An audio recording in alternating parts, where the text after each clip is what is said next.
Hello everybody, welcome to the latest installment of Science of the Storm. We start off this week's episode with a question from Wings Hero, which wants to know: if you promote a cursed minion, does it still have 1 HP? The answer is easy and swift: no. You can promote or infest a cursed minion to bring him to full life.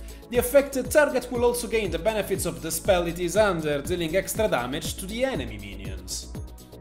On the same topic, Clock Tower asks, can one minion be both promoted and infested? Once again, the answer is no.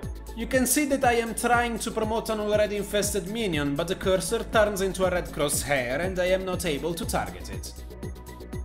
Moving on to the next question, we hear LDPSTC, which asks, can Tassadar interrupt channels like Earthstoning with his Force Wall? As you can clearly see from the clip in the background, the answer, once again, is no. Even though the channeling character is forced to move, the channel will continue uninterrupted.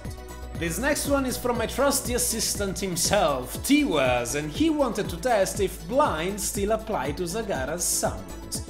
And as you can see, they do not. Zagara's summons attacks will go right through the blind and still hit their target, making us believe that their attacks are still considered spells.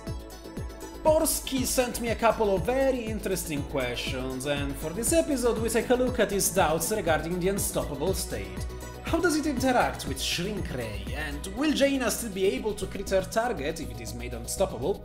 Interesting results. It turns out that Shrink Ray will still affect the target's size and relative hitbox, but nothing else will apply. The target will be able to move at full speed and still do its normal damage.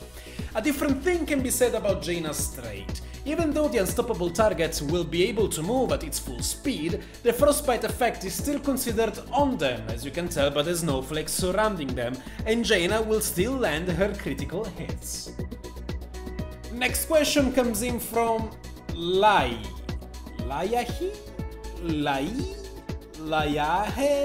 This guy, and he wants to know, if Abathur clones Kel'Thas, can he use his trait? And can the two of them trigger the living bomb explosion of each other? Unlike the Abathur's name, the answer to both questions is very easy. Yes.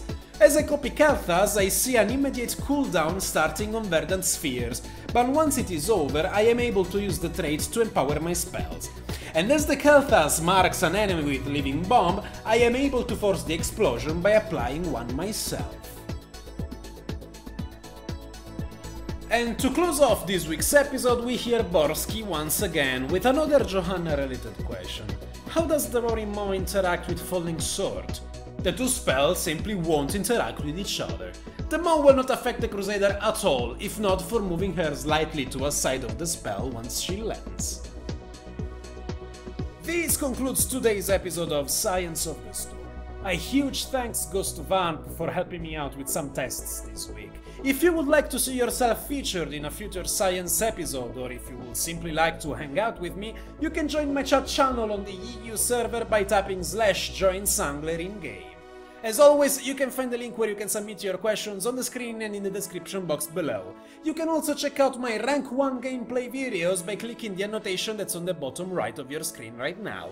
I am SunGlare, the Italian gamer, signing out. Thanks for watching!